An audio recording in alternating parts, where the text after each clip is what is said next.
folks, it's Sarah with Obadiah, and today I am here to show you guys the Boulevard Linear Fireplace by White Mountain Hearth.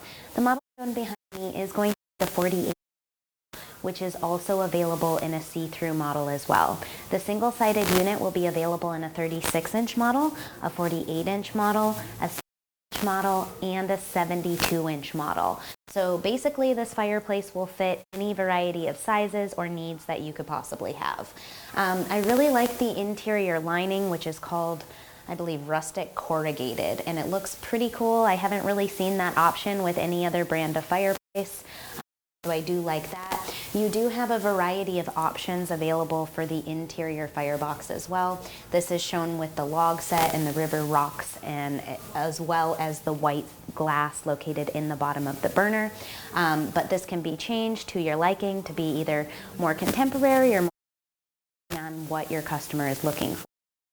As of 2015, all of the zero clearance gas fireplaces do have a safety screen on the front. As you can see, it's not very noticeable. You can probably not even see it in the video at all. So I really do think that White Mountain did a really good job with that. So again, this is going to be a zero clearance unit. It can be framed directly in the wall, right up to combustible materials. You do need to choose whether it's going to be a natural gas or propane model at your time of order. So I really hope you guys found this product overview helpful. Don't forget, give it a quick little thumbs up, click subscribe in the corner of the channel. Thanks for watching. Have a wonderful day.